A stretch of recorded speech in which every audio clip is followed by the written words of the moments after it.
Today I'm here to talk about what happened in June 2001. A lot of you have heard Charlamagne's story, but today I'm here to set the record straight about what really happened that night. I met Charlamagne through a mutual friend. His name is Rico. I met Rico through my best friend. Her name is Rxpe. The night I met Charlamagne, Rico and I were hanging out. He told me he had some business to take care of and he had to stop by the radio station, Z93. So where I'm at right now, standing right in front of what used to be Z93 radio station, here is where I met Charlamagne. Like I said previously, I was introduced to him by Rico, who was a mutual friend of both Charlamagne and mine. Charlamagne worked at the time as a radio DJ. He introduced us. Rico introduced Charlamagne and I sat down. Rico and Charlamagne were discussing music. I kind of sat back while they talked. We left the station, and about 2 days later, Charlamagne called me.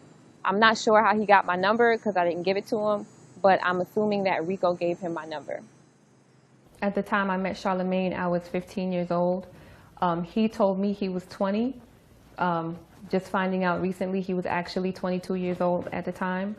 Our relationship was strictly platonic. We were friends and only friends.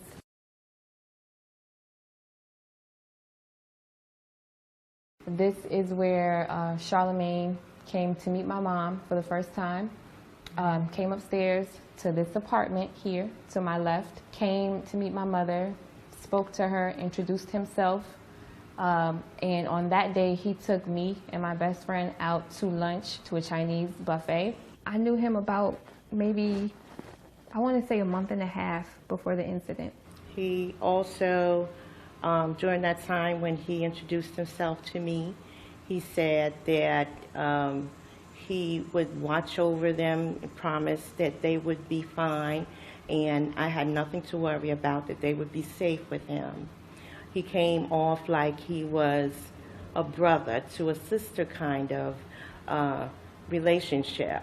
And I trusted this person and allowed my daughter and her friend to go and have lunch at that time.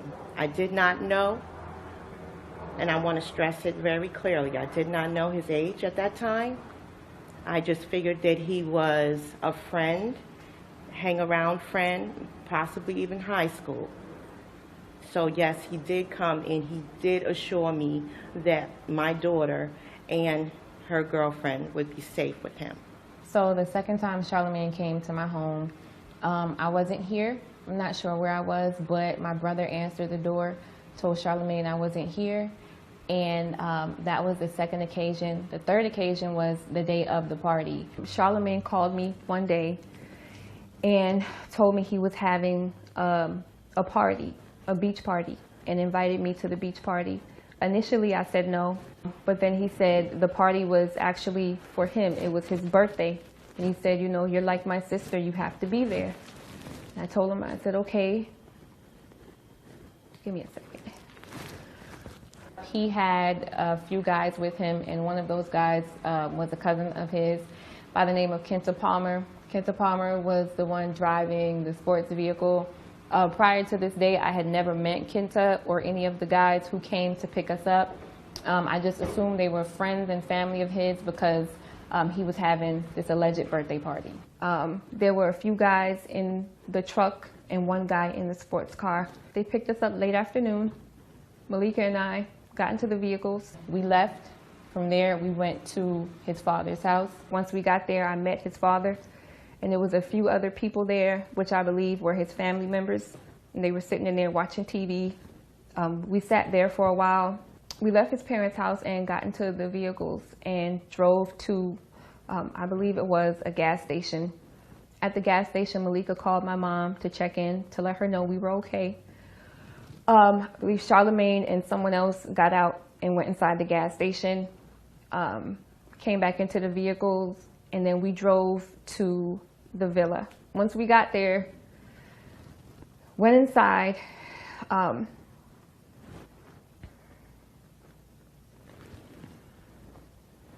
me a minute. Villa number 30. This is where the party was.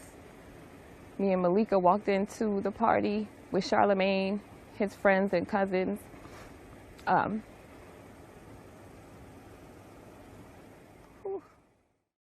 do not want to tell that story again. I don't even want to do bits and pieces of it. Fucking over it.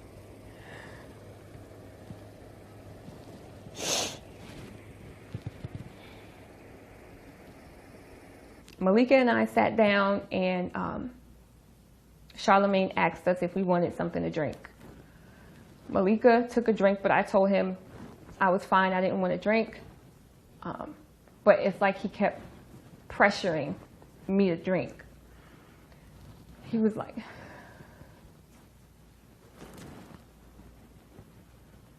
this is where Charlamagne gave Malika and I the drinks. He himself made those drinks. He told me that I could trust him. I was like his sister. He would let nothing happen to me that night. He repeatedly asked me over and over and over if I wanted to drink, and even after telling him no several times, he still pressured me. I finally took a drink. Now, mind you, I'm 15 years old. I'm a child, I'm a minor. I'm being pressured into drinking by someone who I thought I could trust. I let my guards down. And I said, you know what?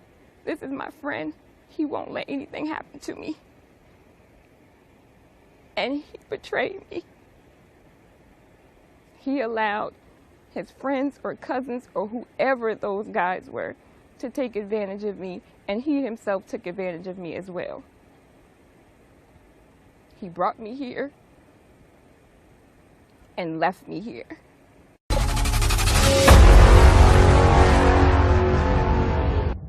All right, good evening. This is the Star Report. My name is Star. I'm your host, and I have Malika Joyner on the line with me, the friend and relative of Jessica Reid, who was indeed raped in 2001 in South Carolina at a party where Leonard McKelvey, also known as Charlamagne, did take a plea to contributing to the delinquency of a minor. But Malika, you have come forward, you contacted me, and you want to tell... Yes. You want to tell what you saw? I mean, let's just get right to it. What did you see that... Well, okay, we can get right to it. We were offered drinks. There was something in the drink. He went in the kitchen, made a drink for me. I took the drink and I sat next to Malika and I was drinking my drink and she was just about done with hers. She just, out of the blue, started throwing up. And the funny thing about it was, after she was throwing up, he kept asking her or trying to give her more drinks. And she was like, you know, I can't drink anymore. You know, because I didn't know who he was, you know, on the radio. That was my first time ever meeting him. Mm-hmm. I was introduced through Jessica. I knew nothing about him. I was basically going there. She asked me if I would like to go with her. So I said, yeah, I'll go with you, right. You know. So I didn't know him at all prior to this event occurring. I didn't know who he was. I sat my cup down and I just said, okay, I started feeling weird. And I said, okay, I'm going to go to the bathroom. This is what I told myself. And when I got up to go to the bathroom, I fell to the floor. I couldn't move my legs. I couldn't move my arms. It's like I had no control over my limbs. I could see and I could hear, but I couldn't move. So I heard the guys in the back and they were laughing, and Charlamagne was laughing. And he told them to take me upstairs. Taken upstairs by two guys, one named Larry and one named Boo, who took me into a bathroom and violated me and took advantage of me. Charlamagne allowed these guys to take me upstairs. In fact, he told them to take me upstairs after giving me a drink with a drug in it. I got up off the couch and I couldn't even move. I collapsed to the floor. And all he could do was laugh. He didn't ask if I was okay. He didn't help me up. He laughed. So he took me upstairs, and then he took me into the bathroom. I did see two people escort her upstairs, but like I said, I myself was I was throwing up and so forth. I was out of it too, but I was still able to know what was, able to see and hear what was going on. But it was like everything for me was slow motion. But she was escorted up the stairs with two gentlemen. Okay. They took me upstairs and took me into the bathroom. And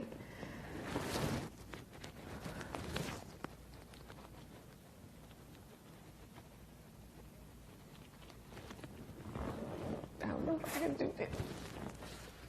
They took me upstairs and took me into the bathroom. And they had my arms like this. One was here and one was here. And they were holding me up because I couldn't hold myself up. And I had a dress on. I had one arm like this, and Larry was holding me up. And Boo had this other arm, but with his other hand, he was just forcing his fingers in my vagina. And I was just sitting there helpless. I couldn't do nothing.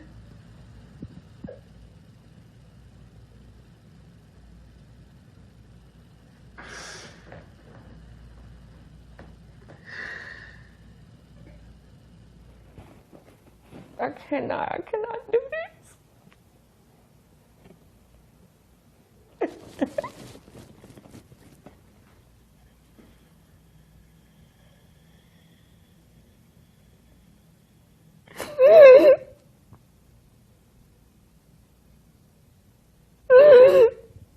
At any point, were you in the room together with Jessica when she was being raped, or were you in another room and you came in? How did that play out? No, she was upstairs. I was downstairs. Okay. When they were finished, they just left me in the bathroom and I fell to the floor. And I was just laying on the floor crying. I was just laying there. And then somebody came into the bathroom, picked me up, and put me in the bedroom.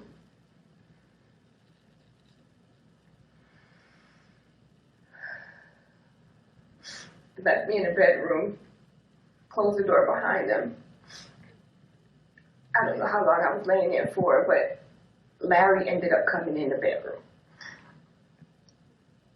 He came in, he got on the bed, and he started to rub his penis on my body. And all I could do at the time was just try to roll around on the bed. And I was rolling until I eventually fell off the bed.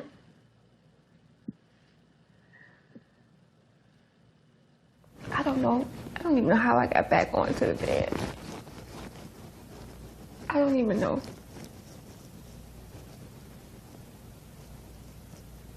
But he left. And then Charlamagne came into the room. And I saw Charlamagne's face with my own eyes. When he opened that door, I saw his face. I saw his face. I heard his voice while he was raping me. There's nothing that nobody can say. And started taking off my clothes. And started talking to me in the process. And he kept saying things like, I told you I was going to take care of you and nothing was going to happen to you.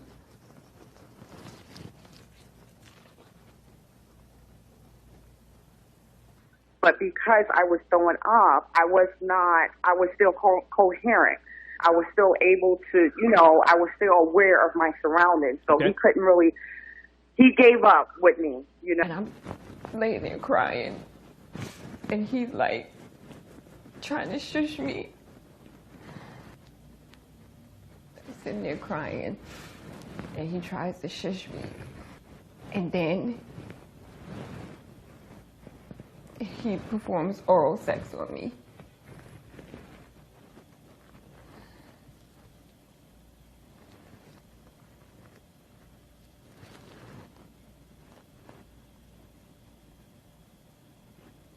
And then he rapes me. And I was trying to move, but I don't know, he was heavy. And it was like nothing I could do. I was downstairs when Jessica went upstairs to the bathroom, and she was gone quite a while. At that time, I was thrown up and so forth, so it took me quite a bit of time to get to her. But what made me get up to get to her, not even that she was gone for so long, but I heard yelling and screaming, a lot of noise, and like something wasn't right. So that's what made me get up to go find Jessica. And in the process of me finding Jessica, I did see Charlamagne on top of Jessica. I did see Charlamagne on top of Jessica. I did see Charlamagne on top of Jessica. And Jessica was very hysterical. Oh gosh, it was horrible. I was laying on the bed with no clothes on, and I remember somebody opening the door. Okay, so you went upstairs and you had to push your way into the room, or the door was open? What? No, the door was closed. It was not open whatsoever. I had to literally get in. I don't know how, but I mustered up the energy to get in that room. Okay. And like I said, I did see Charlamagne on top of Jessica. And in the process, because it was more of a shock, like how did she get in here? You know, he jumped off her and proceed to run out. Mm-hmm. So when you came into the room and you claimed that you... Jessica was hysterical. She was yelling and screaming. I'm trying to figure out, you know, I'm just in shock because I couldn't believe what I saw. Mm-hmm. Like, I was really like, oh my gosh, you know, like, she was, and I'm trying to calm her down and just be there for her. And she had no clothes on. It was horrible. You know, she was yelling, screaming, saying they raped me, they touched me, you know, and it was, wow, it was a lot to take on. So when you came into the room, did you see, I'm sorry, when you came into the room, did you see Charlamagne's pants down, or did you see him naked? What was... His pants was down. Yes, his pants was down. When he jumped up, he pulled everything up. Okay. And ran out the room.